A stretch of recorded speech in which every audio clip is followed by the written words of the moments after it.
I cross again and again forward, backward, without pause. With you, or without you it makes no difference. But if you like, I'll walk beside you for a while. Do I draw close? Can you see it? That shimmer near the far bank, those flickering lights, what are they? Treasure. Jewels. Fortune. No one ever brings them back. But I will. I must. And maybe, if I do, you'll finally understand why I walk this endless path. Back and forth. Again and again. I'm so tired. Deep down, soul tired. But I remember every face that's come this way. All chasing the same thing. The griffin. They come for love. Or vengeance. Or gold. Or glory. But it always ends the same. The griffin's dinner. Always. Screams. Snapping bones. That slow, awful slurp. Who's there? Oh no, oh dear, what are you doing here? Your sisters, what about them? They're here too? Maybe, it's hard to say. The griffin passed the cave not long ago. He was hungry. I only survived because of my stew. But you have to hide. Quickly, boy, he'll be back soon. I need a feather. From his back. The golden one. This one? This feather? Forget it. If you leave this place in one whole piece, be grateful. But I made a vow. To my wife. A vow. Oh dear, oh no, and the ferryman, you want to know when his burden ends too? Quick, under the table. I'll try to help, dear child. SN, SN, SN man. Of course I can smell a man. That stink, it lingers. No no, just me here. No snaffles. No strangers. You're hungry, I know. Hungry enough to eat a house, smells like human scraps. Underneath the griffin's table, the boy tries not to breathe. He tries to smell like nothing. To be nothing. Just old bone, dried air, a shadow of a thought. Oh dear, oh, it's done. All finished. Good, good. And now, just a little scratch. Oops. That was me. Clumsy as ever. I scratched too hard. I mustn't. I should stop. Scratch, SCR scratch. I'm sorry. Oh dear, dear, dear. I'll be more careful. I'll be, you know, really careful. Wouldn't want to upset you. No, not you. You're sensitive. Not a monster, no, no, not that. You're a misunderstood, remarkable creature. Yes. A marvel. A brilliant, feathered wonder. My bird. Not a beast. Of course not. A proper bird. A good one. Well, I should probably go now. Back to where I came from. That dark old hollow, yes, that would serve me right. Don't stop me. No, really don't try. I'll just speak to the ferryman. He's waiting outside, I think. Always waiting. Poor soul. Why is he always there, anyway? Why can't he leave the river? Ah. I suppose, if someone took the pole. Yes. If someone else grabbed the oar, they'd have to take his place. And he'd be free. So simple. Yes, I should tell him. I should do it. I should take the pole and give him his rest. But you like goulash, don't you? And scratch scratch, Yes, that's your comfort. Well, now you just sleep. Big day tomorrow. Busy day eating people, terrorizing the helpless, you know. The usual. Snooze now. Snore away, big feathered brood. And off the child runs clutching golden feathers, scooping up jewels. Not even looking back. Home. He wants to go straight home. To happiness. I can barely imagine it. But maybe you found the answer. You came back. No one has ever come back. But I have. And I brought the answer. The next traveler. Give him your oar. Let him take your place. And you'll be free. So simple. So simple. And for the first time. In decades, maybe centuries. Hope stirs in the old boatman. A smile starts to form. Not on his lips, but deep in his mind. A smile that's preparing to be born. Hello. He's back. And he's got the golden feather. I've come back. And I've got it. I have the feather, he said. I did as you asked. And the king, though it pained him to his very core, could say nothing but, then, you have my blessing. It burned in his chest, but he gave it anyway. And that's when the treasure appeared. His eyes bulged. Gold, gems more than he could comprehend. Where did you find all this? The boy answered calmly. I crossed the lake. Where the griffin dwells, the sand is studded with emeralds. The waves crash against diamond shores. And pebbles. No pure gold. So lucky, so incredibly lucky. And even as he spoke, jealousy curled in the king's belly. His mouth soured with poison, and that very night, under a shroud of darkness, he fled. No guards. No advisors. No warning. He wanted that treasure for himself. Come on. Faster. Can't this thing go faster? Oh yes, sire, said the ferryman.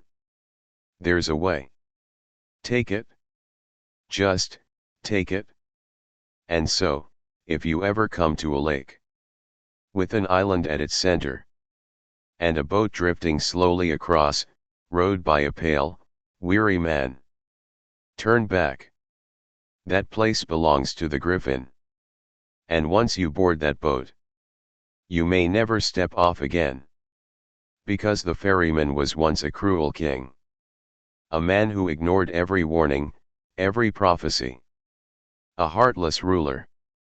And nature, my darlings, has a long memory. She settles her accounts. Tit for tat. Oh, and the boy and girl? Yes, they lived wonderfully ever after. Very happy indeed.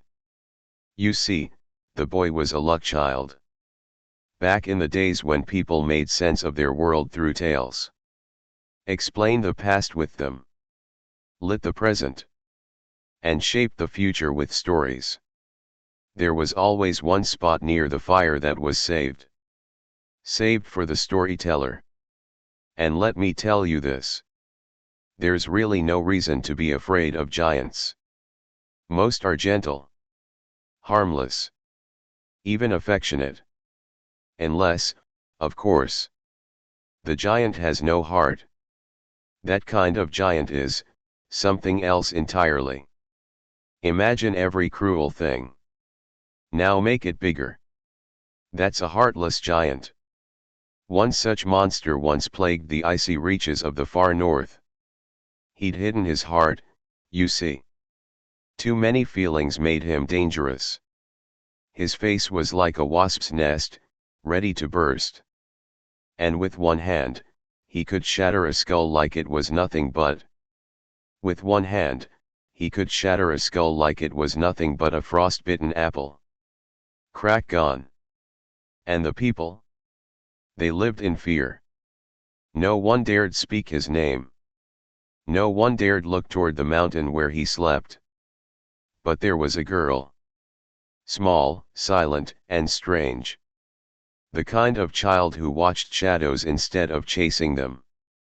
And she was not afraid. Why? Because she knew the secret. If a giant has no heart in his chest, it must be hidden somewhere. And anything hidden can be found. So she set out, this quiet girl. Climbing cliffs, crossing ice fields, following the stories the wind told. Each clue, each whisper, each strange creature she met. They all pointed the same way. The heart, they said, is not in the ground. Nor buried beneath stone. It's not hidden in a chest, or a cave, or a bird's nest. It is kept far, far away. Inside a fish. Inside a lake. Inside an egg. Impossible. Maybe. But she didn't give up. Because she knew. To destroy the monster, she must first find the one thing he feared. His own heart. A walnut. That's what it looked like. The heart of the giant tucked inside a walnut. And frequently. Yes, frequently, the old king would twist and turn that walnut in his fingers. As though turning it could keep the world in order. He was a good king, you see. As good as the giant was wicked. And after many long years of havoc and fear, he trapped the giant in a giant trap. And locked him in a giant cell. Very good. Very wise. And there the giant stayed. For many, many years. All might have been well. If not for one small problem. A boy named Leo. The youngest of the king's 3 sons. Curious. Far too curious. He heard whispers of a place beneath the castle. A place his brothers told him never to go. A place where something lived. A giant, they said. A heartless one. But Leo didn't believe in bedtime warnings. I don't believe it, he whispered. And one day, sneaking past sleeping guards, he called softly. Hello. Hello down there? Are you, a giant? Rattle once for yes. Twice for no. Rattle. You don't have a heart, then. Once for yes, twice for no. Rattle. A giant, with no heart in his body. Leo's mind caught fire with excitement. The very next morning, before even the sun had risen, he raced through the corridors of the castle. Can you hear me? He whispered through the iron bars. Yes, said the voice from the shadows. Why are you down there? Long ago, I did terrible things, said the giant. This is my punishment. I've been here for years. And unless someone helps me, I'll die here. Oh, don't worry. I'll tell my father. No, the voice cried. Don't tell anyone. Would you like to be my friend? Yes. Yes, please. Good. Very good. And so it began. Day after day, the young prince visited his secret friend. He wanted to tell the world. But he couldn't. He mustn't. So he didn't. And in the black, damp dark beneath the castle, the heartless giant plotted. Yes, the keys, he said one day. Do you know where they're kept? Leo shook his head. I don't know. Once, a guard told me, the king keeps them by his bedside. All those keys? I thought they were for the crown jewels. No, they're for me. For my chains. For my misery. Leo frowned. That's not right. You don't belong in chains. I bet they hurt your legs. Only sometimes, said the giant. I don't care what you say, said Leo. I'm getting those keys. And that night, Leo crept into the royal chambers. Past his sleeping mother and father. Past the silver crown and the old walnut. He stole the ring of keys. It's me, he whispered down the stairwell. I've got them. Who goes there? Called a sleepy voice. Hurry, hissed the giant. Push them through. Hurry. I'm trying. Don't forget, let me have them back after. Suddenly. What's happening? Someone shouted. Are we under attack? He's escaping, the guards screamed. The giant is escaping. Father. What's happening? The doors burst open. Crashing like thunder through the castle halls. Guards scrambled from every direction. Steel clattering, boots slamming. But it was too late. The chains had fallen. The cell was empty. The giant was loose. And in the cold corridors of stone, Leo stood frozen. Still clutching the keyring. His heart hammering like a drum. What have you done? Cried the king. I just wanted to help.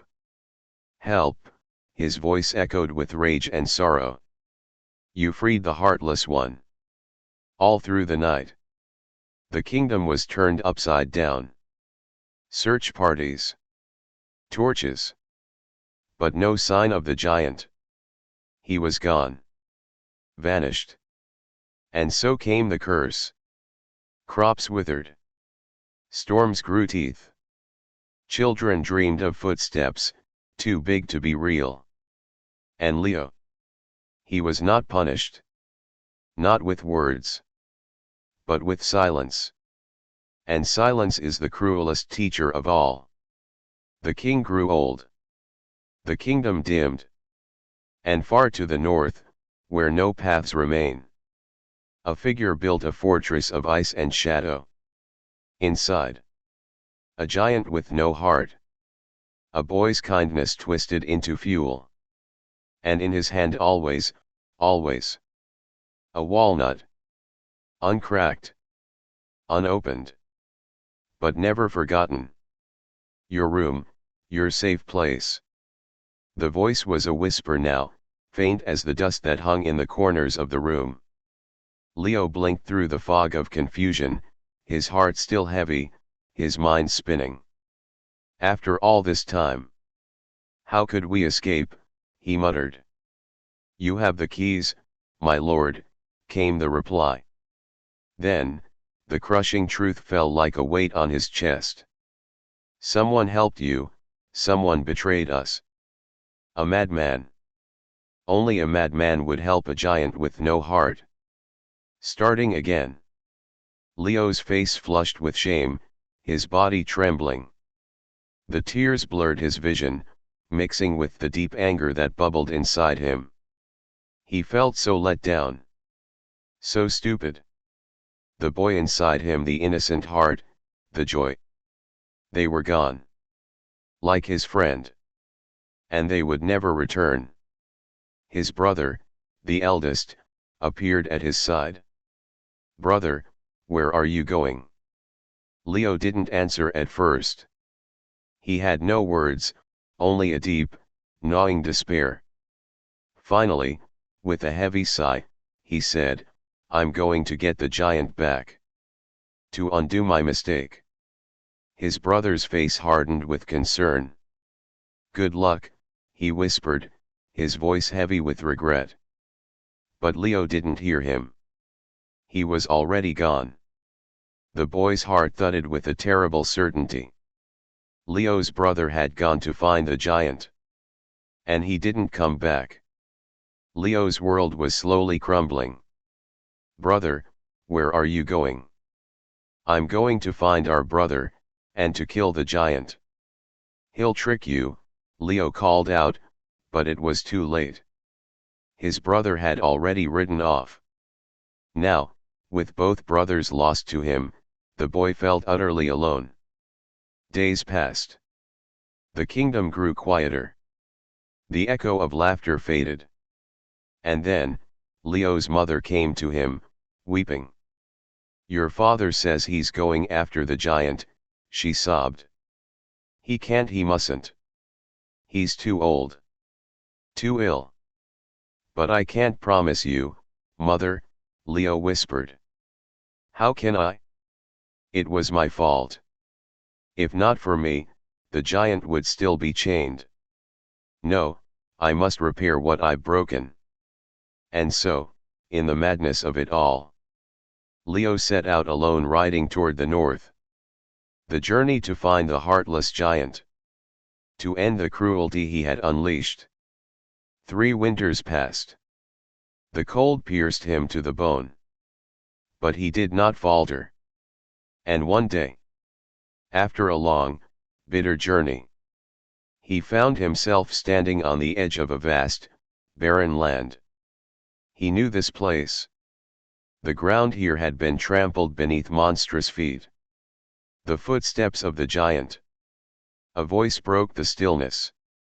"Help me." It was a bird, battered and broken, its wings twisted by the giant's cruelty. "Please. The giant broke me, and now I cannot fly. I can't eat."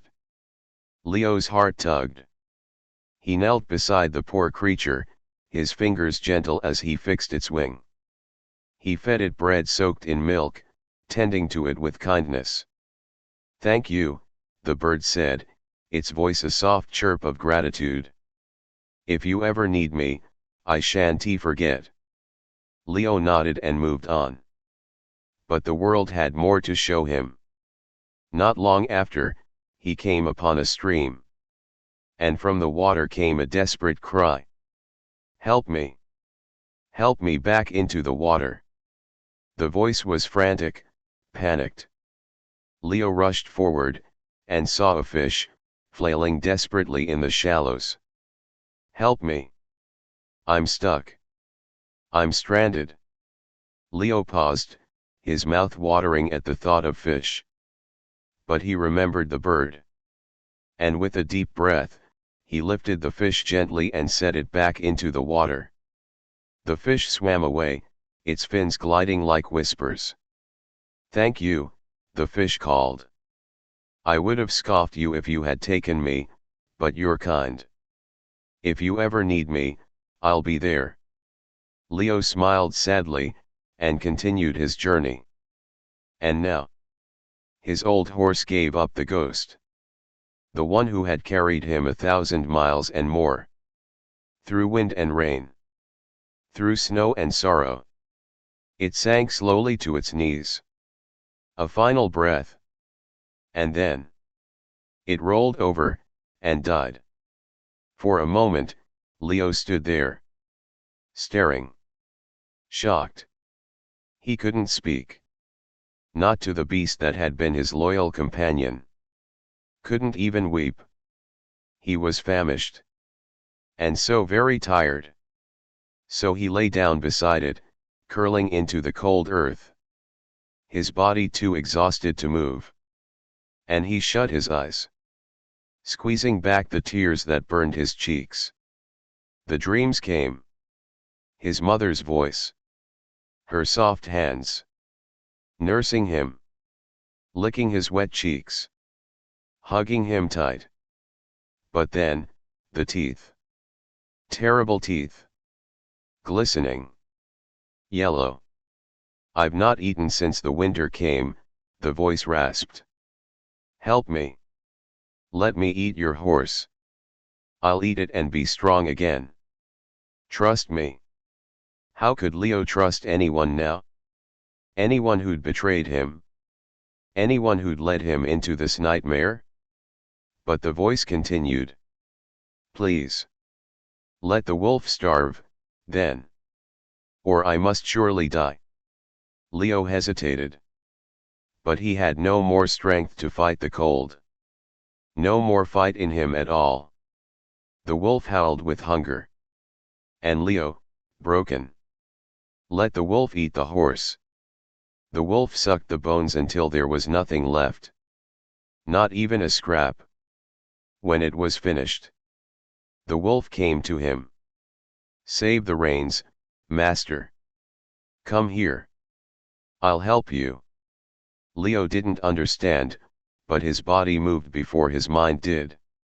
I'll help you on my back, sir. Let's leave this place. And they did. A gray dash through the night. Day. Morning.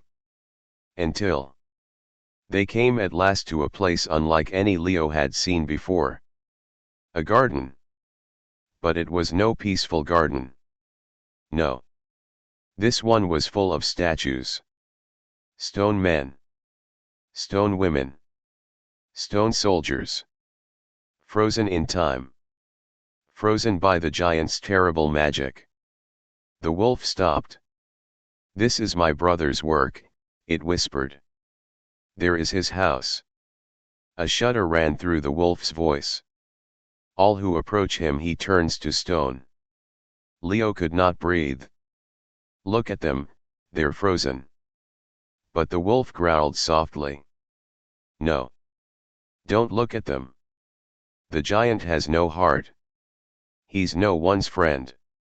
He has no heart in his body. Leo felt the weight of it all pressing on him. I must find his heart. He walked on, determined. I must find it. But when he reached the door, a deep, cold voice greeted him. You again, Leo. Are you the same as your brothers? Come to challenge me? Leo stood tall, despite the fear that gnawed at him. No. I come in guilt. Either you will take me in or I must go into exile. The giant's laughter echoed through the stone garden. Guilt? What guilt? That I set you free, Leo said softly. I was a child. I had to fool you to get the keys. Otherwise, you'd still be there rotting. The giant's eyes narrowed. Stay if you like. But no tricks, no traps. Or you'll end up like your brothers. Leo hesitated, then nodded. No tricks. No traps. And so, the boy entered the house of the heartless giant. Weeks passed. For weeks, Leo cleaned. Swept the hearth. Pressed the giant's trousers. Day after day. He served. And each night, the giant returned from his wild outings. To find the fire lit. The house tidy. Well, very nice, the giant remarked one evening. I should have had a servant before. But he wasn't kind. Not truly. He only tolerated Leo. He didn't care. But still, Leo pressed on. For what else could he do? The giant looked at him one evening and said, I don't treat you bad, do I? For a heartless giant. No, Leo whispered. Not bad at all. The giant's eyes grew darker. So, where is your heart? Leo's breath hitched. In safekeeping, the giant replied. I can't feel without it. Can't get hurt. Can't die from the breaking of it. Clever, don't you think? Leo's heart beat faster. So where is it? The boy dared to ask.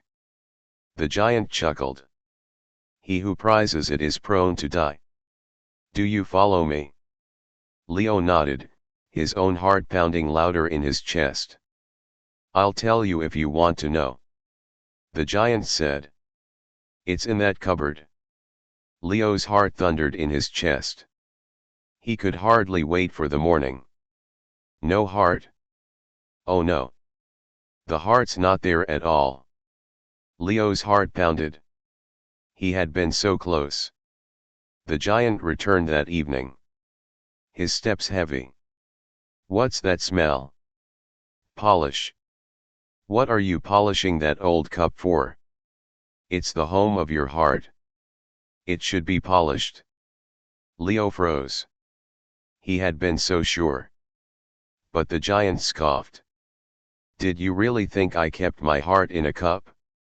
What a dimwit. Leo's stomach dropped. It wasn't there. It wasn't under the step, either. He had searched. And searched again.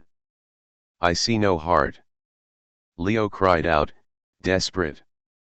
The giant smirked. You thought it would be so easy. No, no, my clever little thief. You still can't find it, can you? You think you've solved it, but you have no idea. Leo looked up at him, unsure what to believe anymore. The giant leaned in, his voice low and cold. I'll tell you exactly where it is. But you still won't find it? Far away, so far. You cannot fathom it.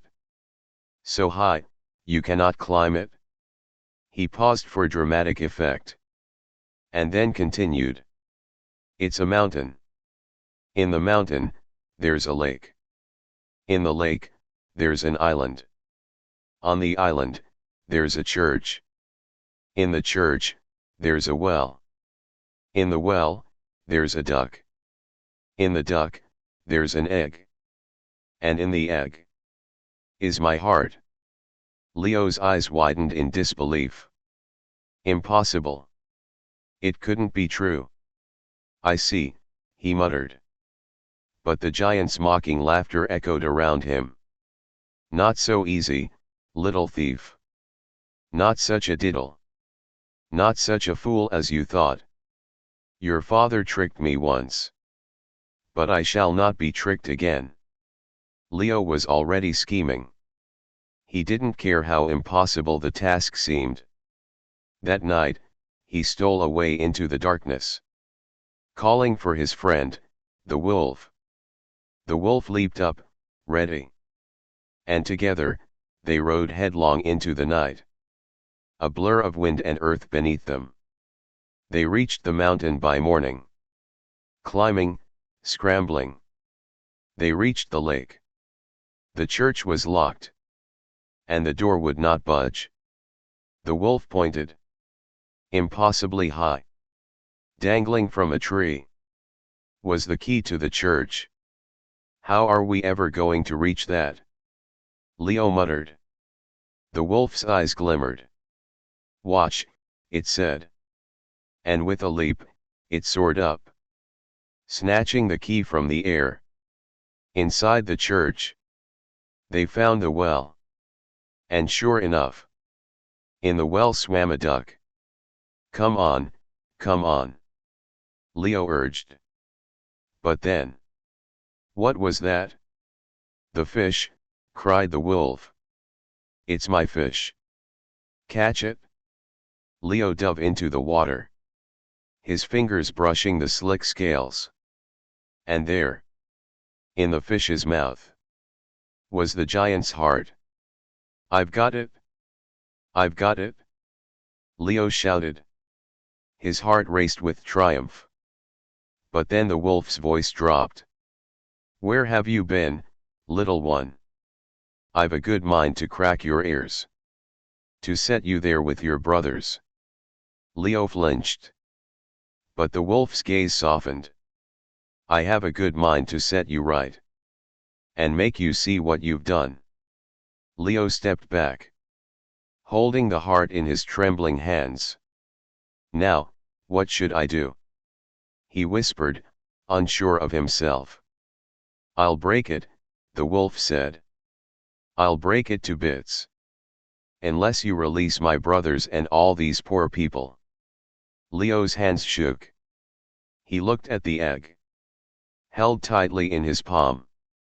No, he cried, but the wolf growled low. No tricks. No traps. Release them, and then I will give you back the heart. Leo closed his eyes. The pain of it all was too much. He had never wanted any of this. I've done as you bid, he said. his voice barely a whisper. "Can I have my heart now?" The wolf smiled. But it was a sad smile. "You will have your heart. But it will not be as it once was. For years, I have watched your cruelty. The vile things you've done. You broke my heart once. Now I shall break yours." Leo could feel the weight of his sins, of his choices, pressing down on him like a heavy stone. And then he opened the egg. Instead of a heart, there was a wasp's nest. The nest buzzed, swarming with life. But no heart. The realization hit Leo. There was nothing left but pain and betrayal. And the giant, his heart broken for the last time, stood still. Where the giant fell, a hill grew. And in time, when much had been long forgotten, the place was still known as the Hill of the Heartless Giant. But he would have changed. The giant would have reformed. If only his heart had been returned. Yes, I know. He was cruel. But do you know? Prince Leo lived to be a great age. He became king. And had 42 grandchildren. He told them all that tale. But in his story, the giant got back his heart. And made amends for all his wrongs. Because, you see, despite everything that happened, a little boy once met a giant. And they became friends. And when people told themselves their past with stories, explained their present with stories, and foretold the future with stories, the best place by the fire was always kept for the storyteller. "What's in your bag?" "I can smell biscuits." "Let me see." "Certainly not important things in this bag. Besides, I need those biscuits for my story." "Well, tell your story, then we can eat them." "Is it an old story? An antique? Oh, stale biscuit?" Then it begins. 1,000 miles from anywhere. After 20 years of war. A soldier with an honest soul.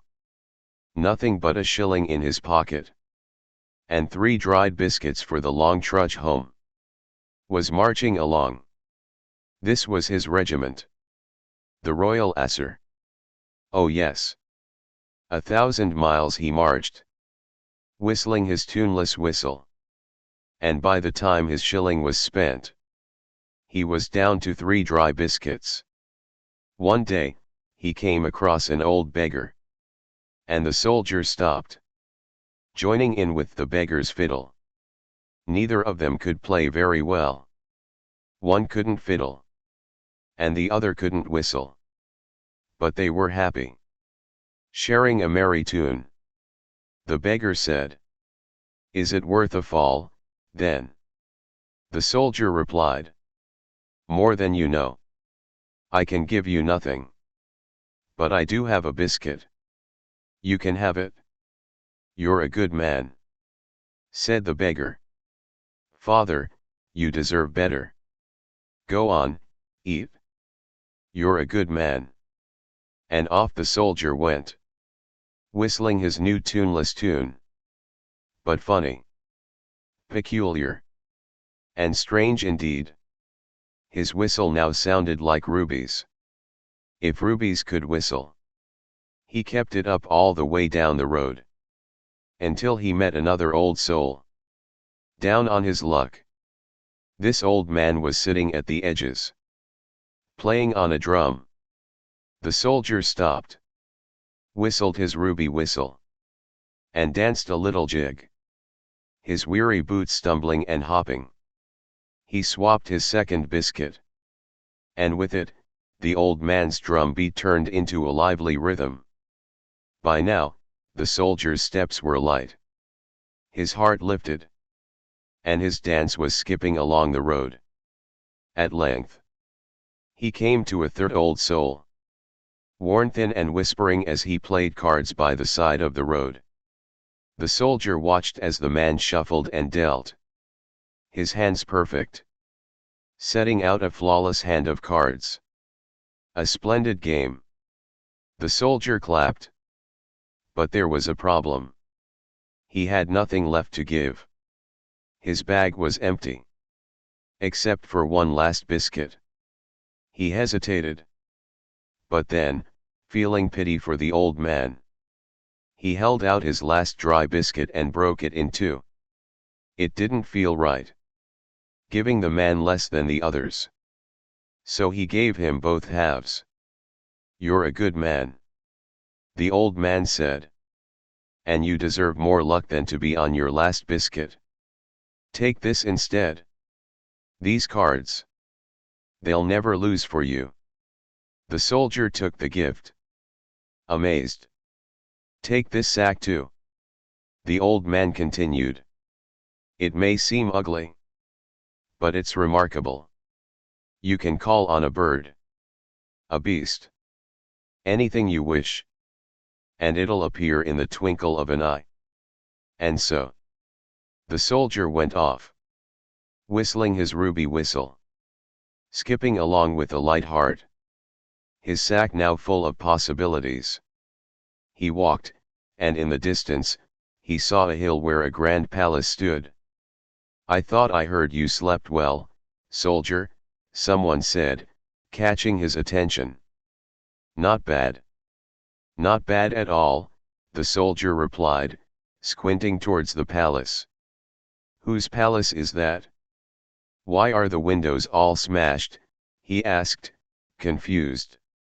The answer came quickly, "That's the Z's palace. It was once a place of wealth, chandeliers, and fabulous parties. Now, the devils have it. They use it for their card games. Devils. Every night they come tumbling in, screaming and shouting, playing at cards. No decent folk go near it." "That's a nice palace," said the soldier. "Someone should deal with those devils."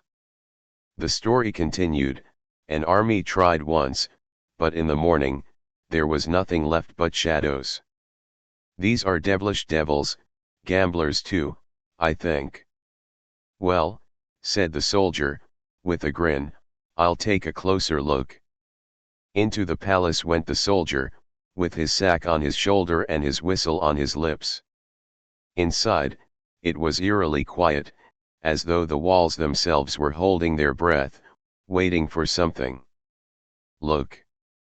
We have a visitor, a guest," one of the devils hissed, noticing the soldier's approach. "And he's whistling."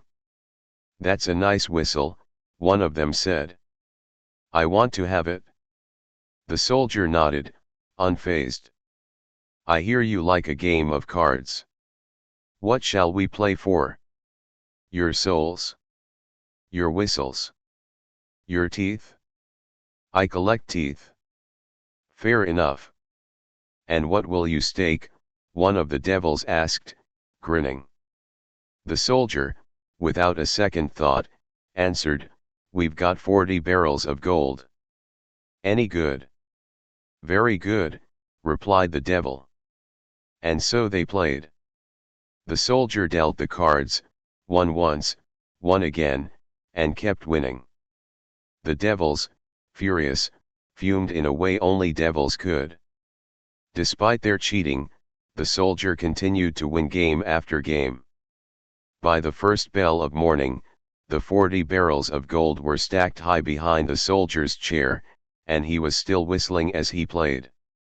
"Well, my friends, I suppose we'd better call it a day," the soldier said cheerfully. "No. We will not call it a day," the devils screeched. "We will call it a breakfast, and you shall be the meal." "Ha! What do you call this?" the soldier grinned, revealing the sack. "A sack. Just a sack. Is it?" the devil sneered. "Then, by the grace of God, get in it." With that, the soldier threw them into the sack, trapping the devils. "That'll be the end of your mischief in these parts," he said, sealing the sack tightly. "Let us out. Please. Let me go," the devils screamed, but the soldier only smiled. "I won't let you go, my boy, until you swear to serve me faithfully." "I swear. I swear," the devils promised. The soldier's grin widened. "I'll hold you to your promise." As the devils rushed to hell, slamming the gates behind them in fear of being followed by the soldier, he couldn't help but laugh. The sack, now brimming with gold, was a prize beyond imagination. The soldier had won, not just a sack of treasure, but also the promise of servitude from the devils themselves. And so, with a whistle and a wink, the soldier continued on his path, leaving behind the devils in their fiery prison. The soldier, now a rich and respected gentleman, had a life full of comfort. He lived in a castle with his family, surrounded by wealth and happiness. But fate, as always, is fickle.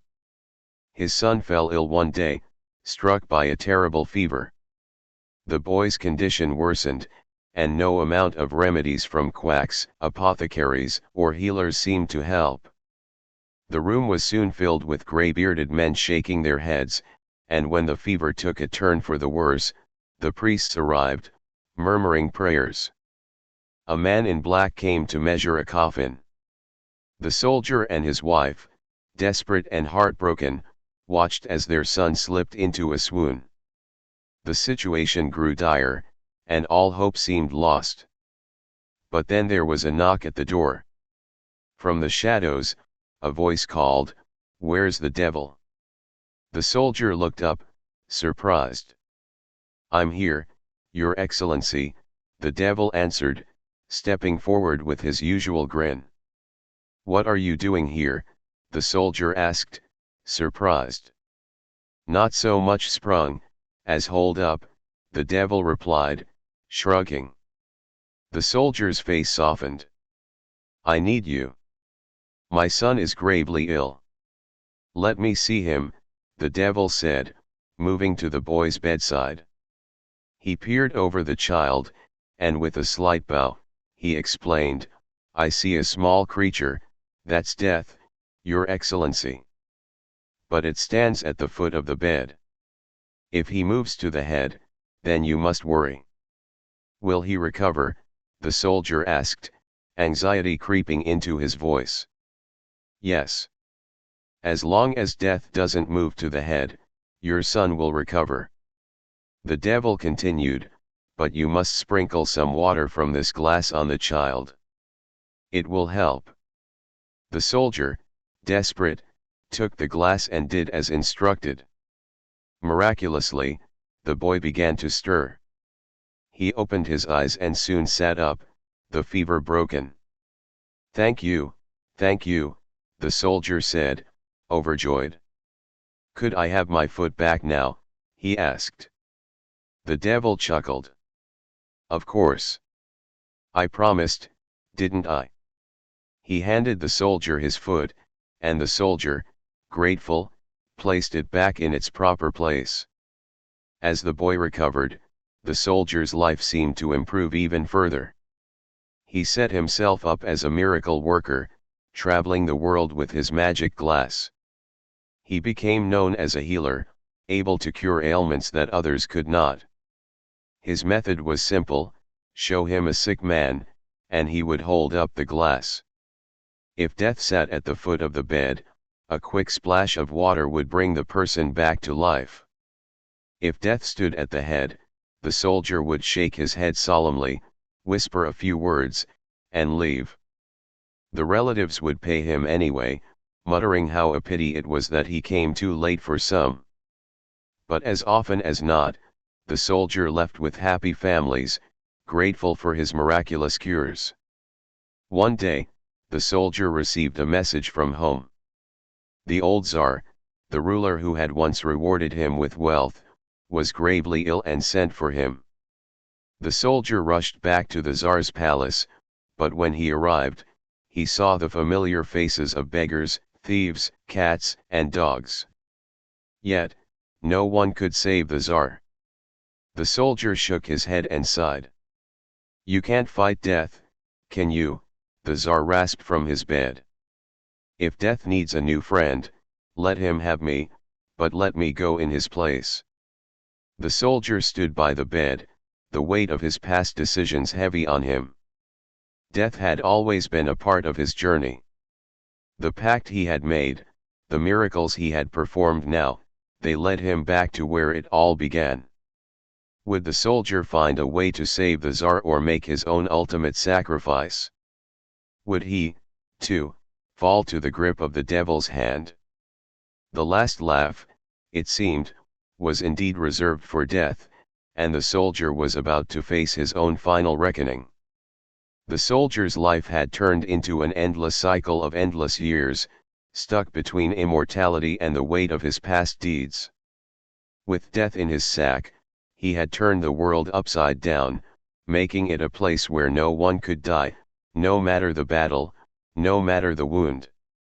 People lived, but at what cost? The once bustling streets became full of people who grew tired of living, waiting for the release that could not come. The soldier, now more a prisoner of his actions than a king, could no longer stand to see their pain. The world was too full, too long, and all the while, the soldier's immortal life stretched on. He had no choice but to seek out the one who had brought him to this point. Back he went to the forest, where he had first trapped death. "I've led you a merry dance, but now you must come and set the world to rights," he called to death, but death had grown terrified of the soldier and his endless sack. "I cannot return. I will not return," death whispered. The soldier's heart was heavy with remorse. He knew he had to bring balance back, for the world could not go on like this forever.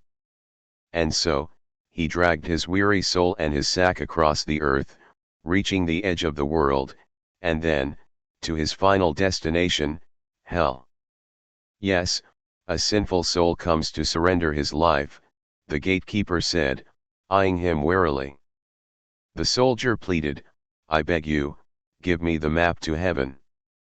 I cannot bear this existence any longer. Take me, and take this sack. I'll give you 200 souls." The deal was struck, and the soldier followed the map, winding through the endless dark, carrying his burden of 200 souls. He walked, and walked, until he reached the gates of heaven. "I am the soldier who took death prisoner, and I have brought 200 souls from hell, hoping for forgiveness, hoping that God will let me in with them." The voice from within heaven answered, "The souls may enter, but you, alone, must go on. Go then, and be blessed." The soldier stepped forward into heaven, leaving the 200 souls behind.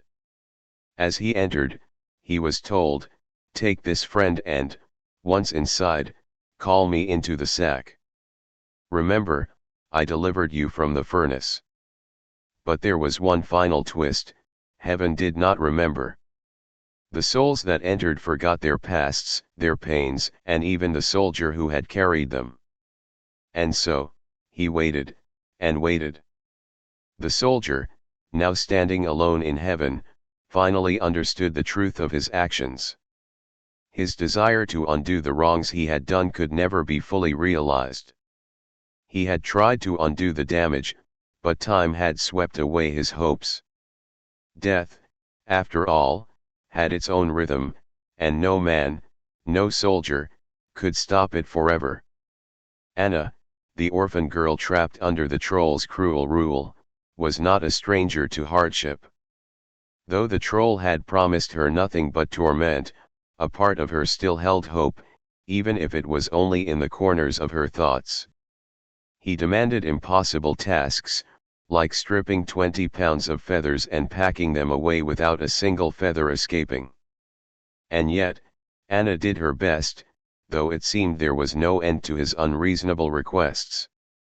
The troll, with his contradictory nature, would never allow her to rest, never allow her to find peace. The troll's rule was oppressive, and his expectations were endless. But that night, when Anna was about to despair, a soft voice spoke to her from the shadows of her mind. "Don't be frightened. I've come to help you." Anna's eyes widened in disbelief, but there, standing before her, was a lion. The lion was majestic, glowing with an ethereal light, and though it seemed so out of place in her miserable world, there was no mistaking the kindness in its gaze. "Where have you come from?" Anna whispered. "From your thoughts," said the lion. "Is there no one in the wide world who would take pity on you?" Anna, too tired to argue, let the lion's comforting words sink into her heart. She had no one else, no family, no escape from the troll's cruelty. And so, despite the uncertainty, she trusted the lion. "Sleep now," the lion urged. "Let me take care of the work." With the lion's words ringing softly in her mind, Anna finally allowed herself to sleep, her body too weary to resist any longer. When she awoke, the room was transformed. The feathers that had once filled the air, choking her and covering the floor, were now neatly packed away. The room was spotless. Her hands were not raw from the endless plucking, and the weight of the impossible task had lifted from her shoulders. The troll returned soon after, growling in his gruff way. "What's this? Have you finished? You couldn't have possibly done all this by yourself." But Anna stood tall, feeling a warmth inside her she hadn't felt in years. "I did it," she said, her voice steady. The troll scowled, his sharp eyes narrowing. He could sense something was different, though he couldn't quite place it. His hands tightened around his heavy stick. "Then you will do more," he growled. "Drain the pond. If I find a drop of water left, I'll make you wish for a better task." The troll's demands were as ludicrous as ever. The pond, deep as it was, seemed impossible to drain with a spoon that had holes in it. Anna's heart sank at the sight of the task before her. It felt as though the troll's cruelty would never end. But before she could despair, the lion returned. "Don't be afraid," the lion whispered. "I'll do what you cannot." The lion padded softly to the pond, and with a great, fluid movement, it drank deeply from the water. Its presence, so calm and certain, seemed to make the task fade into insignificance. Anna watched in awe as the lion's actions were far more effective than her feeble attempts with a hole-riddled spoon. The troll returned, expecting his usual cruel satisfaction.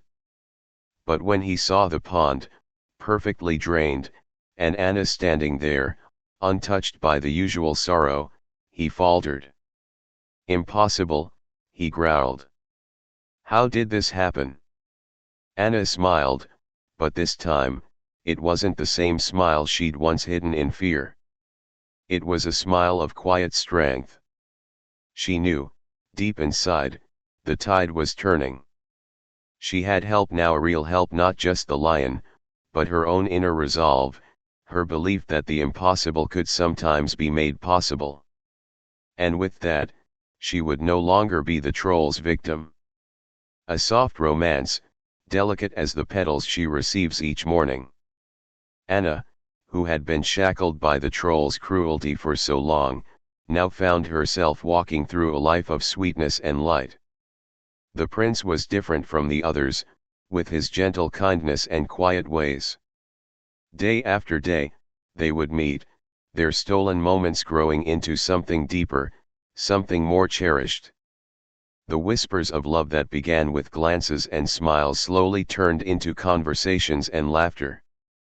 They talked of everything: dreams, hopes, and the life Anna had left behind. And as the days passed, the connection between them grew undeniable. The palace that had once been a symbol of her torment now became a haven of peace. Each room seemed to reflect a part of her soul, a soul that had once been broken, bruised by contradictions, but now blooming with possibilities. One day, as the sun set over the palace, the prince took Anna's hand and looked into her eyes with such intensity that her heart skipped a beat.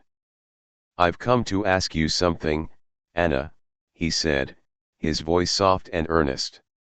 "Will you be my queen?" The world seemed to pause. The weight of the years, of all the struggles she had endured, suddenly felt distant. The troll, the impossible tasks, the pain, it all faded into the past as Anna looked into the prince's eyes, seeing in them a future of love and understanding. She smiled, the smile that had once been hidden behind fear, now shining bright. "Yes," she said simply, "I will." And just like that, the palace became not just a symbol of survival, but of a new beginning. The doors of the grand building opened to a future Anna had only dared to dream of. Anna's mind was racing with a plan so bold, so daring that it could only come from the heart of someone who had suffered enough to know how to fight for love. She couldn't stand the thought of losing him, not now, not after everything. And certainly not to that vile troll's daughter, who could only bewitch and manipulate with her greed and cruelty. As she arrived in the town, her eyes darted to the marketplace, a frenzy of vendors and shoppers. The air was thick with chatter, and the scent of sweet pastries mixed with the sharp tang of winter's chill. Anna stood in the center of the bustle, her mind sharp, focused, determined. She had to act quickly. She approached a vendor who was selling trinkets and jewelry, the spark of an idea igniting in her mind.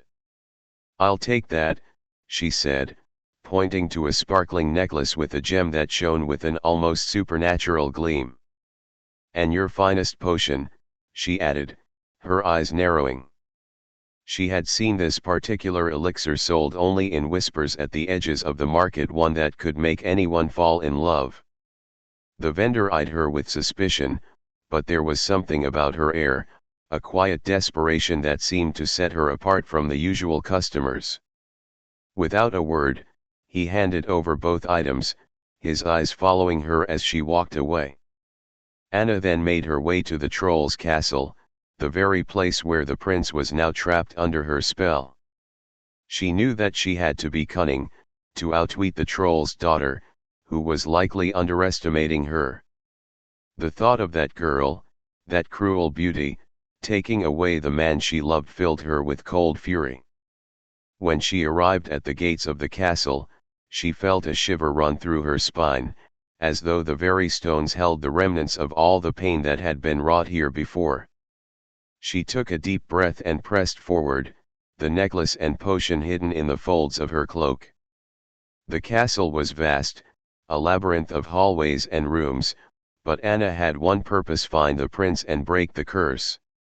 She finally found him, locked in a room, his face pale and weary. The troll's daughter stood beside him, her smile wide and menacing. Anna stepped forward, her voice steady. "You are not his true bride," she said, her words like a challenge thrown into the air. The troll's daughter turned sharply, her eyes narrowing. "And what makes you think you have any claim on him? I took him when he was lost, and now he belongs to me." Anna's heart pounded, but she remained calm. "You may have taken him, but I never stopped searching for him. I am his true bride, and you cannot keep him under your spell forever." The troll's daughter laughed, the sound harsh and cruel. "You are nothing but a servant, Anna. What could you possibly have that I don't?" Anna reached into her cloak, revealing the sparkling necklace. "This is the key to breaking the spell," she said, holding it out. "But it is not just a gift of beauty, it holds power. And with this, I can remind him of who he truly is." The troll's daughter hesitated, her eyes flickering with suspicion. Anna, sensing her moment, tossed the potion onto the floor. A soft, shimmering mist filled the air, clouding the room. The troll's daughter gasped, and the prince's eyes fluttered, his spell beginning to crack. The moment he met Anna's gaze, a flicker of recognition crossed his face. Anna. His voice was weak, but there was something stronger in it now, something human, something true. The troll's daughter screeched in fury, rushing forward, but Anna was faster. She placed the necklace around the prince's neck, the gem glowing brightly. A wave of magic rippled through the air, and the spell was broken. The troll's daughter screamed in defeat, her figure shrinking, her power fading away as she realized that she had lost. The prince, now fully himself, stood tall, free from the enchantment. "I knew you would come for me," he whispered, his hand trembling as he reached out for Anna. "I was lost, but now I'm found. You are my true bride, always." Anna smiled, the pain and fear of the past melting away. "Yes," she said softly. "And you, mine." Together, they left the castle behind, the cold, twisted heart of the troll's magic no longer holding them captive. Anna had found her true love, not as a servant, but as a woman of strength, courage, and determination. As they walked into the sunset, hand in hand, Anna knew that the future ahead would be one of their own making, no spells, no trolls, no curses. Just love, pure and free. His mighty head, his golden mane swishing as he settled near the fire. The warmth of the flames cast flickering shadows across the room, and Anna, holding her beloved prince in her arms, felt her heart beat steady once more. "Now," she said, looking up at the lion with gratitude. "Thank you, dear lion. You have given us our chance at happiness, and we are forever in your debt." The lion gave a slow nod, his deep eyes reflecting wisdom far older than anyone could understand. "It was nothing," he said gruffly, his voice rich and soothing. "I am but a messenger of fate, ensuring you find your way back to each other."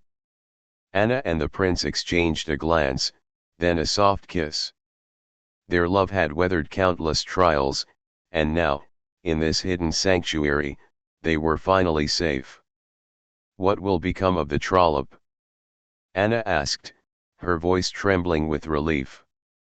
"She will not trouble you again," the lion assured her. "Her greed was her undoing. I took care of the rest." The warmth of the fire seemed to stretch into eternity as Anna and her prince began to dream of the life they would now build together.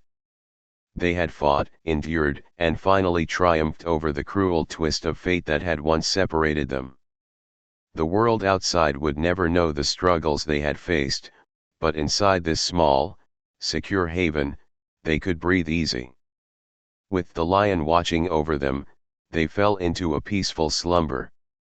The prince no longer needed the sleeping herb. The love they shared filled the room, and the whispers of their true hearts were enough to keep the darkness at bay. As the dawn broke, a soft light crept through the cracks in the walls, casting a golden hue over the couple. Their new life together would be one of freedom, of laughter, of love and, of course, the occasional wild adventure, for Anna and her prince knew that love, just like life, was a journey full of surprises. And as for the lion, who had saved them all, he simply faded into the background, a quiet guardian of destiny, always watching, always waiting for the next tale to unfold. "Auntie want to force it, let me try." "No. It's no use, the ring doesn't fit. It's clearly fate's decision. You can't rush destiny." And as they bickered and argued, the good daughter, Sapphira, quietly stepped forward, unburdened by the whispers and laughter of her cruel sisters. She had always been kind, always had a quiet grace about her. She knew, deep down, this moment was hers. With a calm breath, Sapphira slid the ring onto her finger. It fit perfectly, as though the ring had been waiting for her all along. The king, watching in silence, smiled with a tender relief. It was as if the whole world had just come into alignment. "Ah, my dear," he said, "fate has made its choice. You shall be my queen." Her sisters, who had been so cruel to her, now stood in stunned silence. They had hoped for this ring to fit them, but now it seemed to be the ultimate test of their nature. Deep inside, a realization began to stir. Perhaps they had been too blinded by jealousy, too wrapped in their own selfish desires to see the true beauty that stood before them. The king, with a heavy heart but certain decision, made the proclamation. "Tomorrow, we shall marry." And so, in the quiet of the palace, preparations began for a wedding like no other. As for Sapphira's sisters, they stayed silent, bitter yet unable to deny the truth. They would no longer torment their kind-hearted sister. They had been beaten by fate, but more importantly, by their own actions. As Sapphira and the king prepared for their wedding, a grand feast awaited the kingdom. All who gathered celebrated love, fate, and the bonds of family, as Sapphira's story would become the tale of legend, the one told by the fireside for generations to come. But there was still one last twist, wasn't there? You feel the subtle pull of destiny calling once more. What about the creatures that lived in Sapphira's pockets? And the mysterious beings who had always helped her along the way?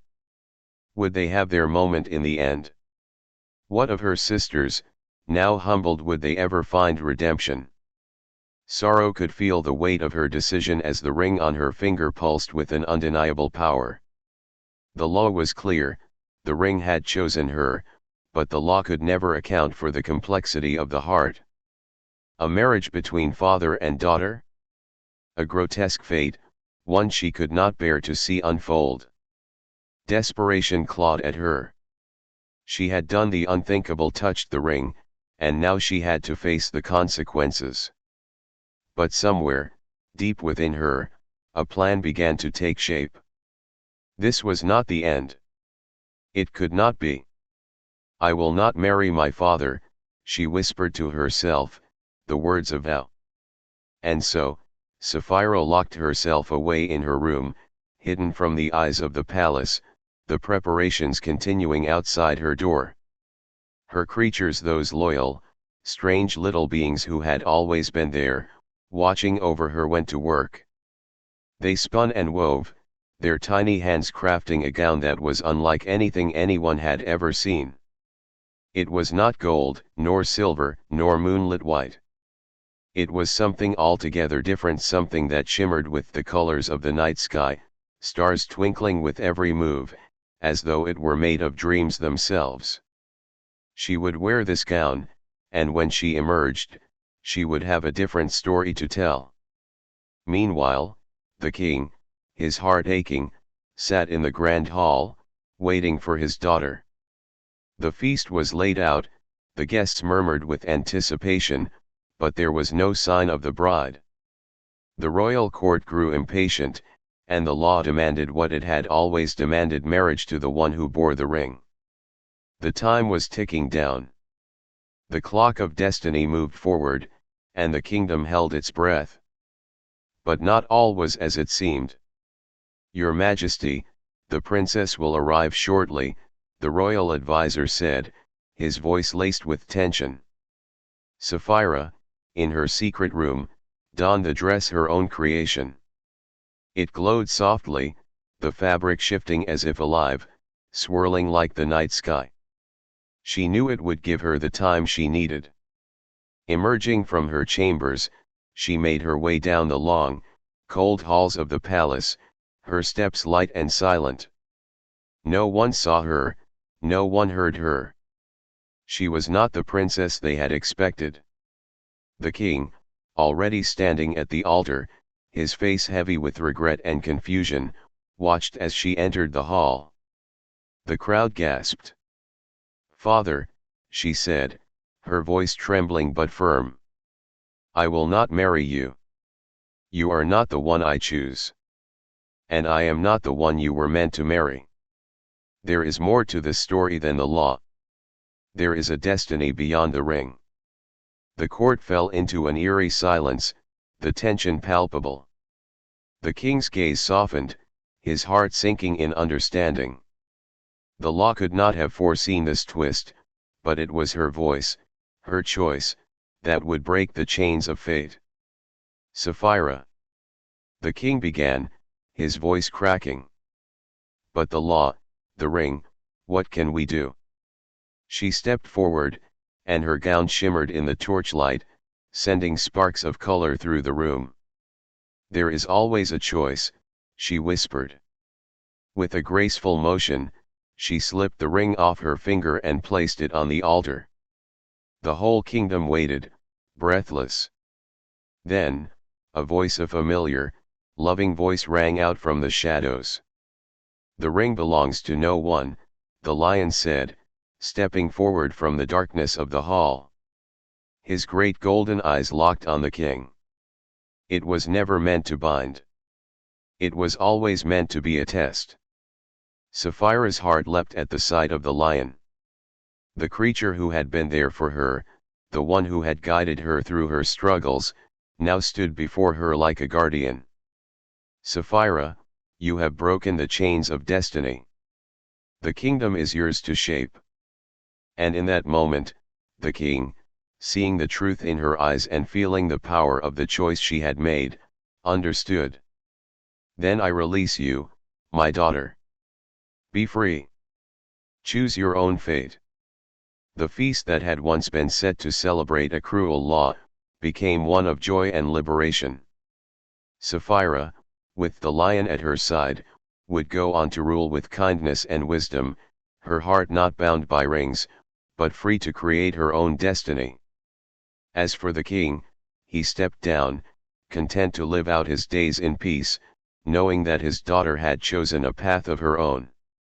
The kingdom would remember the story of the ring, the story of Sapphira, the girl who broke the law to save her soul, and the lion who had always believed in her. And the ring? It was never spoken of again. Wicked witch, who had long lurked in the shadows, finally revealed herself in the most dreadful of ways.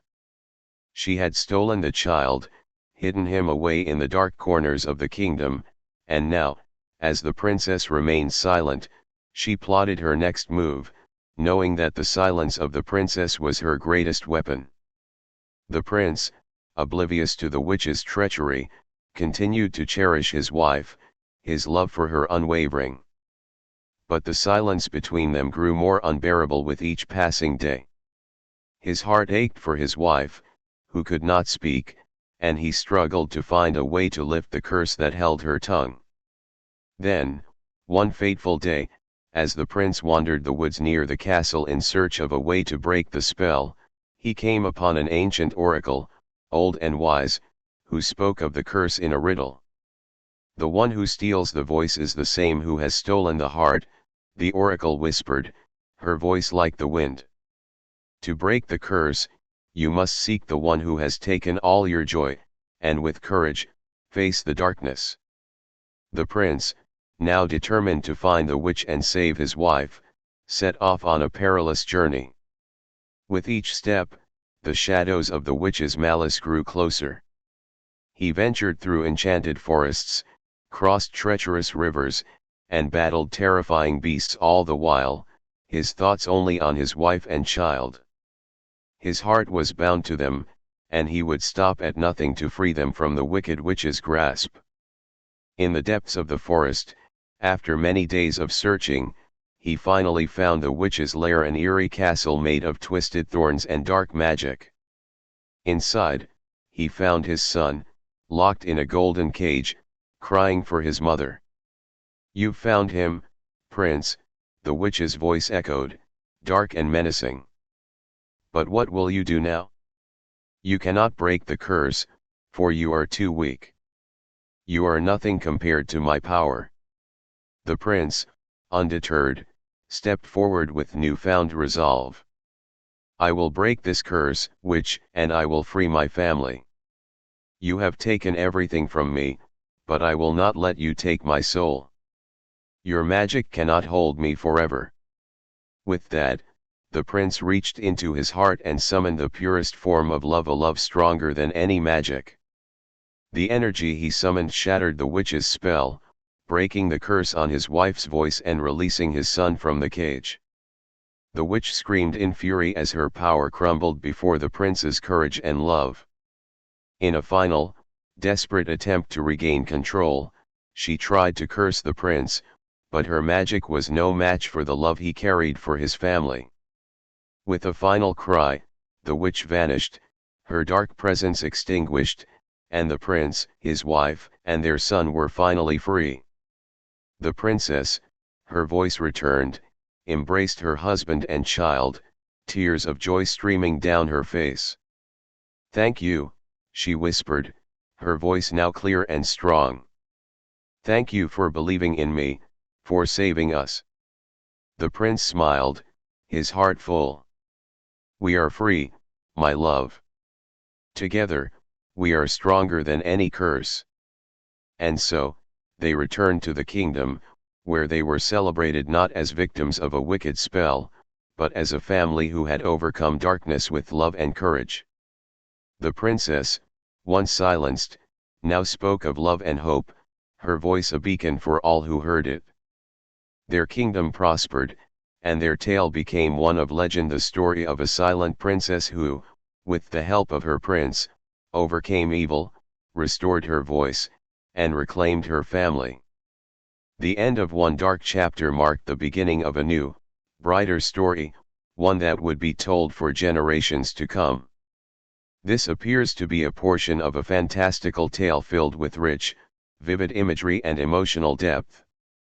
The story of the princess and her trials, surrounded by supernatural elements like ravens and witches, weaves a magical yet sorrowful narrative about pain, loss, and redemption. The tale also explores human desires, transformations, and the complex relationships between parents and children, as well as the consequences of one's wishes. The transformation of the farmer's wife's wish for a child, resulting in the birth of a hedgehog boy, is a powerful example of how the consequences of desires can take unexpected and difficult forms. There's a sense of moral lesson in these stories, one that challenges our desires, reveals the dangers of being consumed by them, and ultimately underscores the importance of love, acceptance, and understanding. The themes are both haunting and beautiful, revealing an understanding of both human fragility and the complexities of fate. The ending, where the hedgehog boy finds his own path and makes a choice to leave, represents a moment of profound transformation and self-realization.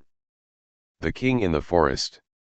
And the palace the king saw before him was the most extraordinary palace he had ever laid eyes on. It stood at the heart of the forest, untouched by time, with walls of ancient stone wrapped in vines and golden light spilling from the windows.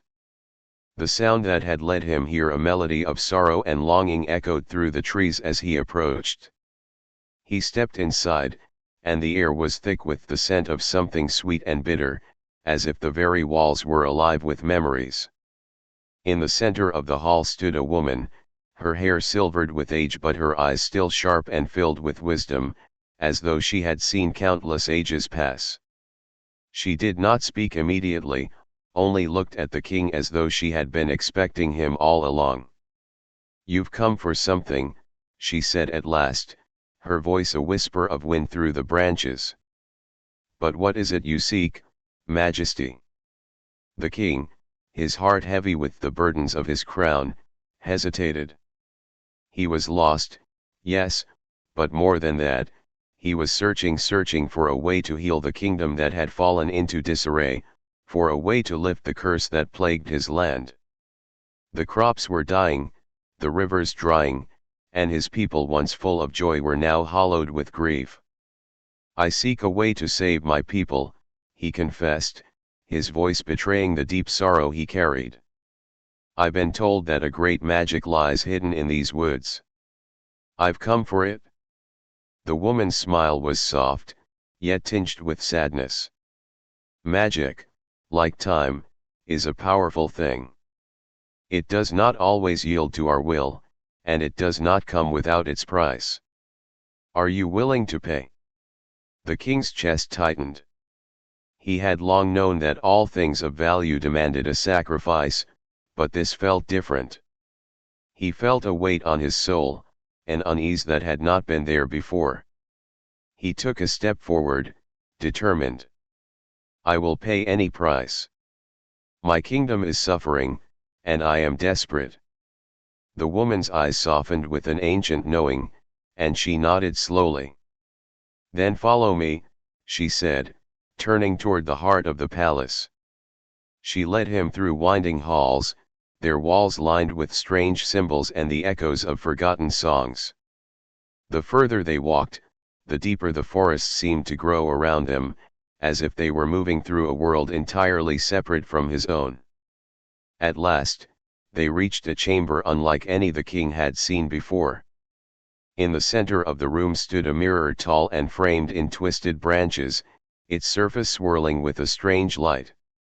This is the mirror of fate, the woman explained. It reflects not just what is, but what could be. It shows the paths that lie before you, and the cost of choosing each. The king stepped forward, his reflection meeting his gaze.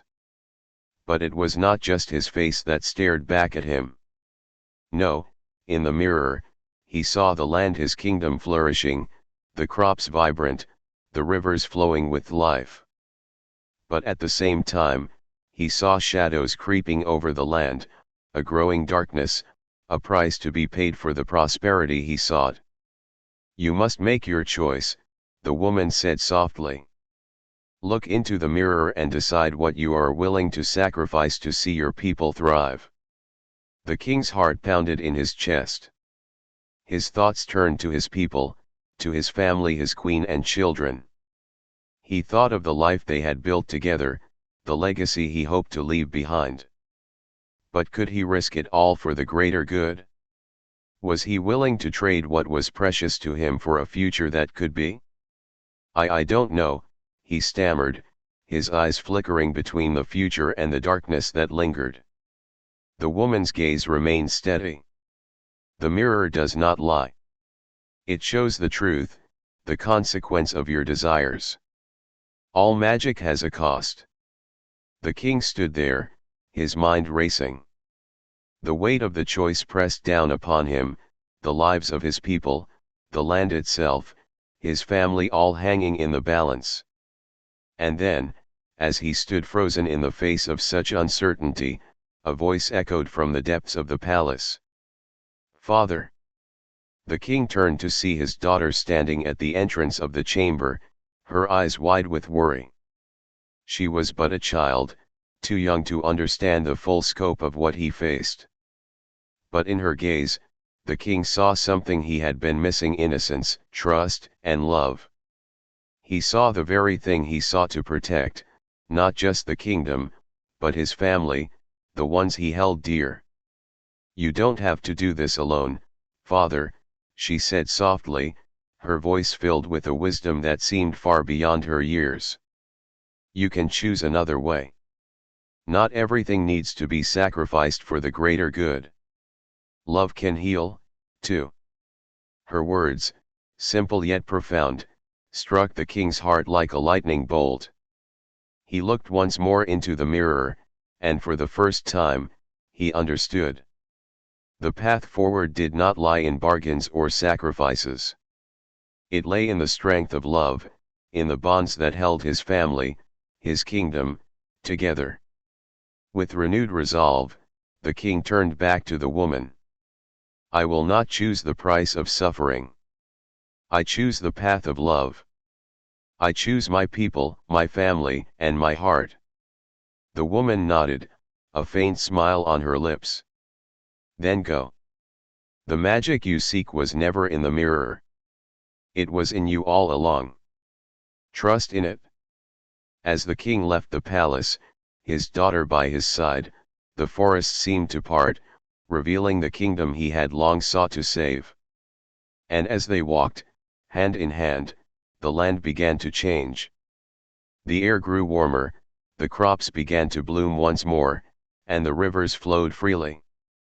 The king had learned that no magic, no curse, could break the bond of love, the true power that would restore his kingdom. King, well, I know not what to do, or what to say, but, you keep your word. Princess, my father is bound to his promise, but what of me? What of what I wish? King, you are free to choose, but what can one do when fate is stitched together with such threads as these? Princess, I would rather not be a princess bound to a palace of expectation. Perhaps, a life in the forest could teach me something more true, something more mine. Gravel hog, then come with me, and let us live as one under the canopy, amongst the wild things, where no crown is required, only loyalty, and love. King, you would take my daughter away? You would have her, my only heir. Gravel hog, I would take her, yes. And in exchange, I promise a kingdom, not of gold and stone, but of freedom, where we do as we please, where we honor the earth and its creatures. Princess, I will go. For a life of joy and simplicity, I will leave behind the pomp of the palace. The king watched his daughter take the gravel hog's hand, and the promise he had made a year ago began to weigh heavy on him. Would he let her go? Would he have her stay, bound by a crown she did not wish to wear? Gravel hog, I can give her no riches, no jewels, but she will have more than that, a life of real happiness. That I swear to you, king. Princess, I would rather have peace and love than all the treasures of your kingdom. King, then go. Go and find what you seek. But remember, it is not just the promise that has bound me, it is also the love I bear you both. Go, and know that you will always have a place here if you ever seek it. And so, the Princess of Sweetness and Cherry Pie went with the gravel hog, not to be his servant, but to be his equal. Together they built a life under the stars, where no royal decree could steal their joy. The king, though reluctant, saw his daughter's happiness and realized that sometimes, promises are kept in ways you least expect. Princess, but mother, I don't know what to do. He's so gentle, so kind when he's near me, yet I fear what he is when he leaves. I fear the mystery, and yet there's comfort in it. I wish I could just understand. Queen, ah, my dear child, it is the curse of those who love the untold and the unknown. But remember, what is bound by magic can often be undone by love, by choice, and by courage. The truth may be hidden from you now, but it will find its way into the light. That night, when the moon rose high above the kingdom, the princess once again lay in her bed, watching the shadows play across the walls. She could hear the soft, steady sound of her husband moving among the creatures below, the familiar rustle of his coat of quills. But something was different this night, a whisper of something ancient, something urgent. She rose from her bed, her feet touching the cold stone floor, and slowly made her way to the window. Princess, whispering to herself, I don't know if I can live with this secret anymore. The man I love, the beast I fear. But which is he truly? And which am I? How long can I bear the unknown? As she gazed down into the courtyard, she saw him standing in the moonlight, his form shifting between man and beast, the coat of quills shimmering with an eerie glow. Her heart ached, torn between the mystery that bound them and the love she had begun to feel for him. Gravel hog, softly, from below you have seen the truth, my princess. What will you do with it? Will you choose the man or the beast?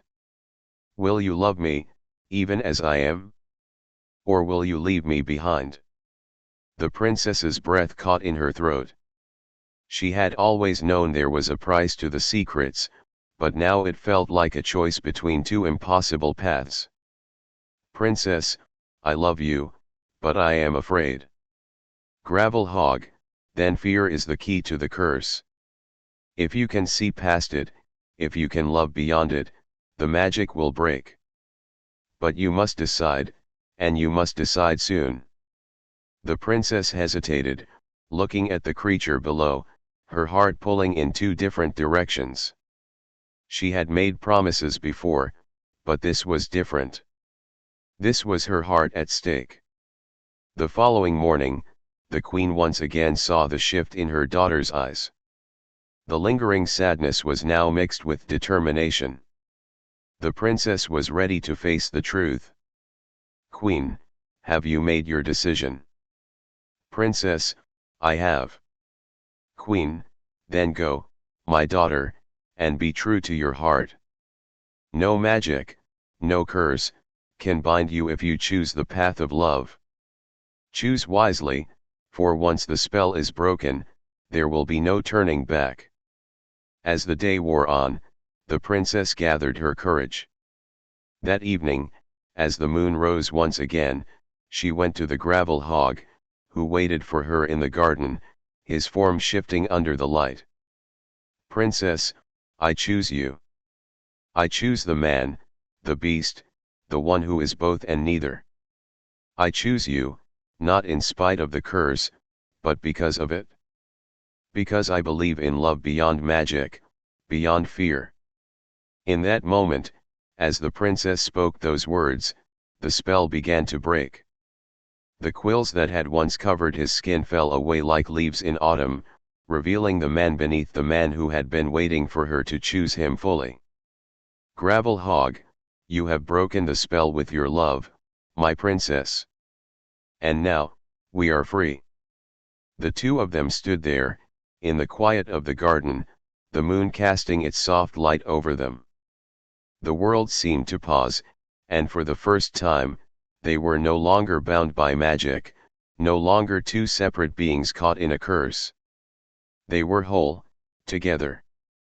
And so, the princess and the gravel hog, now free of the enchantment, lived a life of love and laughter, in the forest, where they built a kingdom not of gold and jewels, but of understanding, acceptance, and freedom.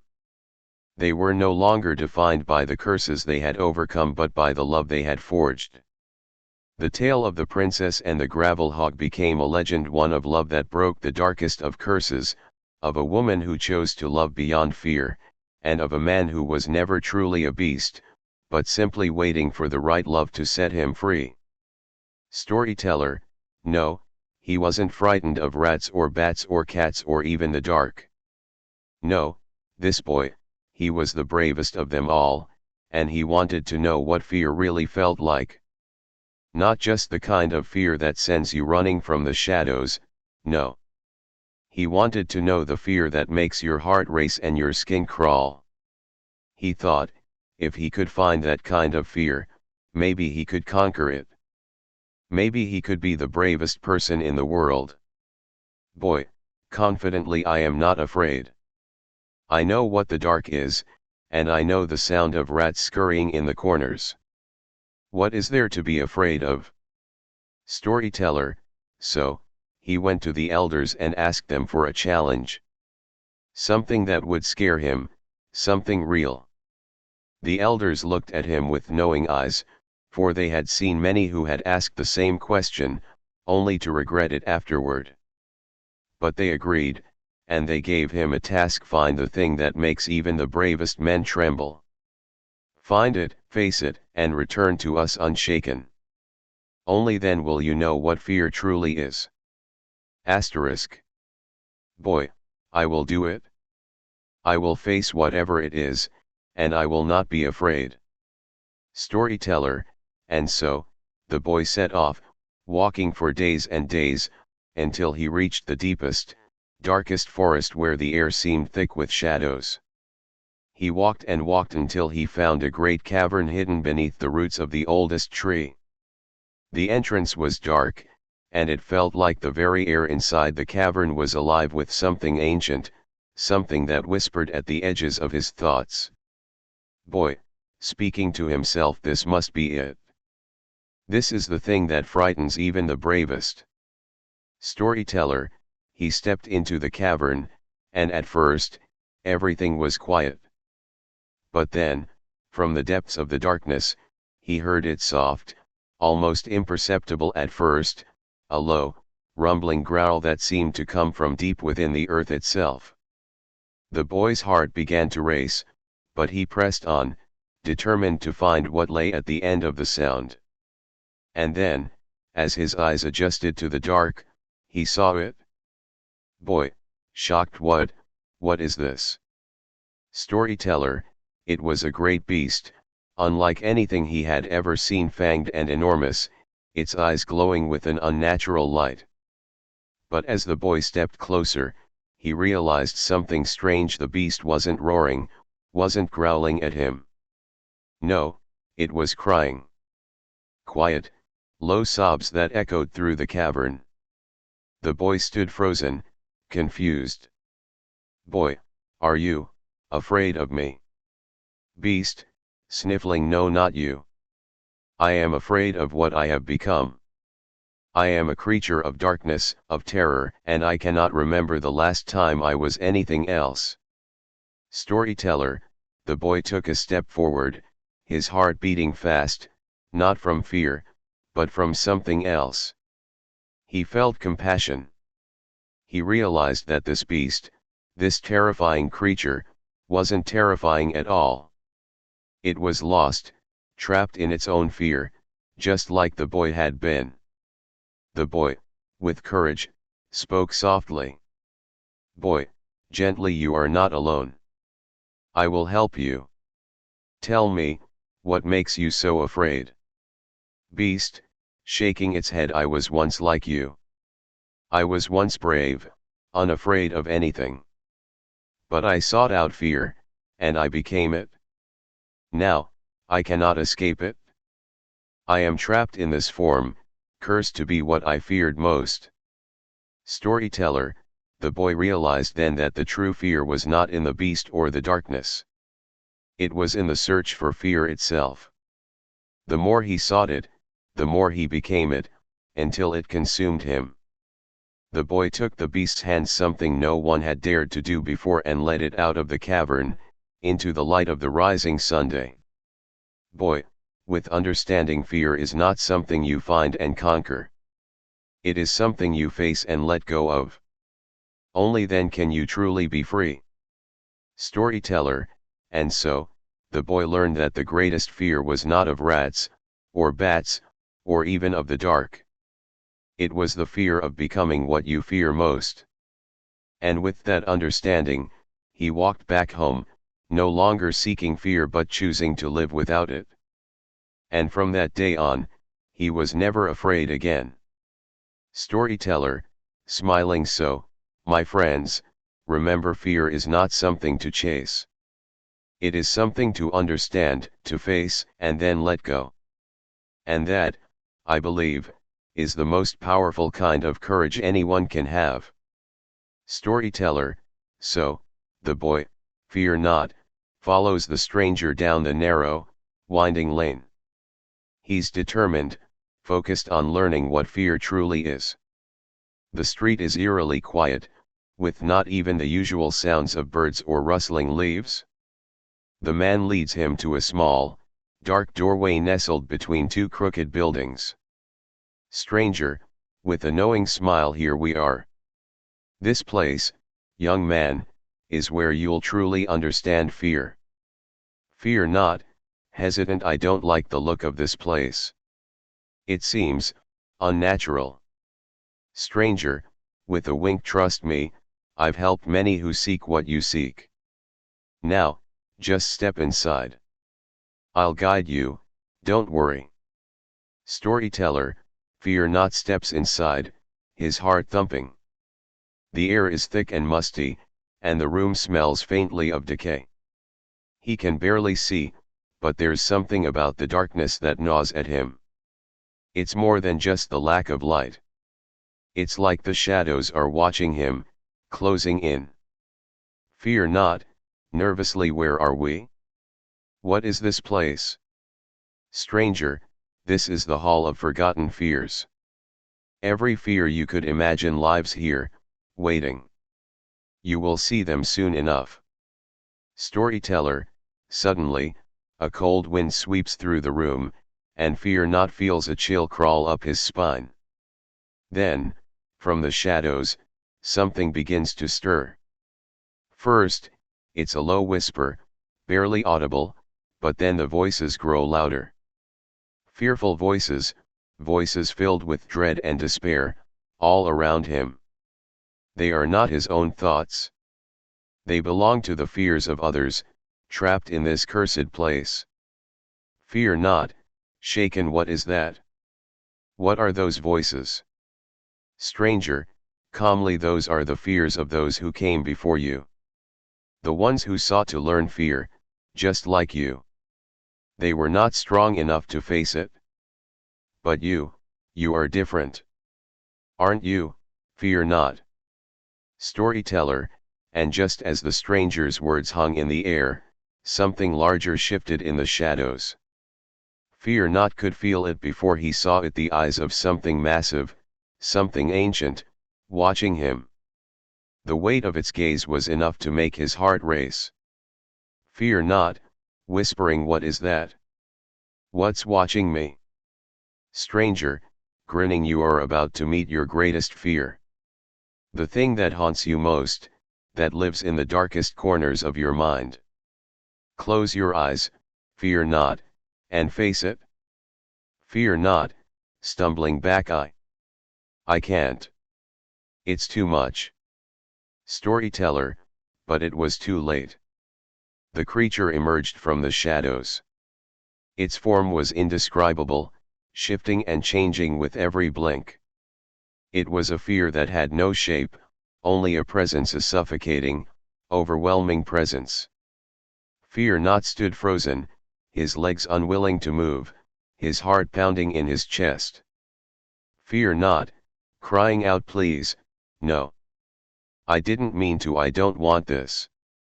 I just wanted to understand fear. Stranger, seriously, you wanted to learn fear, and this is it? This is the true fear, the fear that consumes you.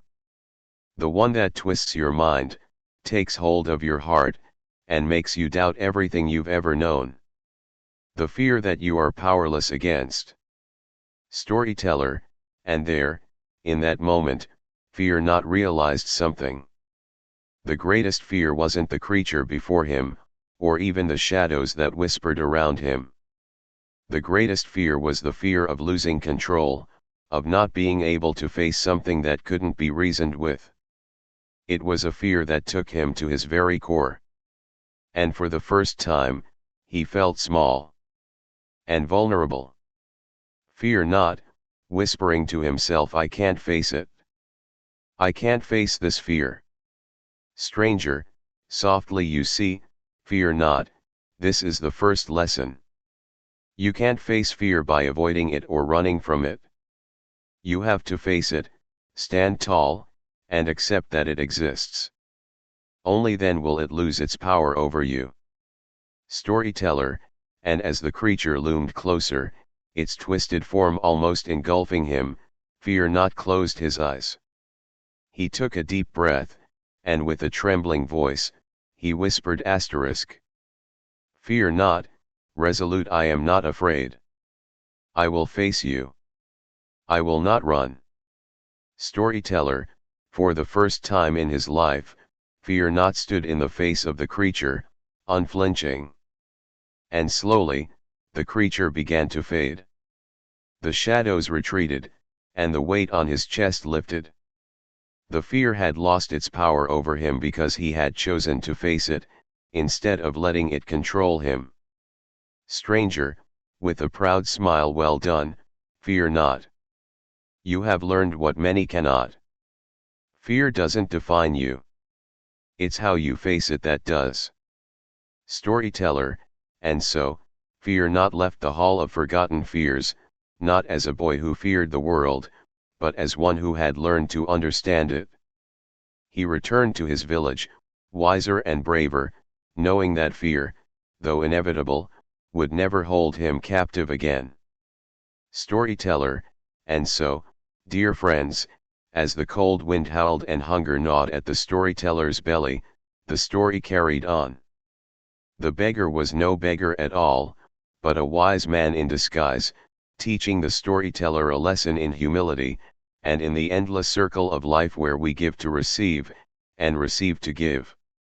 And perhaps, as every good tale ends, the moon remains round and the stories continue, passing from one heart to another, never forgotten, just waiting to be told again.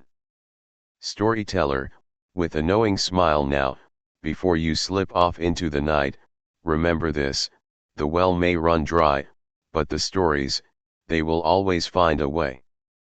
I gave my supper away, and in return, I was gifted with a never-ending stream of stories that will never leave me. The moral, my friends: even in the darkest moments, there's always a story waiting to be told. Storyteller, raising an imaginary glass, so, until next time, remember to keep your heart open, your mind sharp, and your ears tuned for the next story, because it's out there, somewhere. And when you hear it, be sure to share it. For now, my dear listeners, I say, storyteller, smiling warmly, good night, sleep tight, and let your dreams be full of stories, both old and new. Remember to like, share, and subscribe for more tales to tell. Until then, may your nights be peaceful, and your stories plentiful.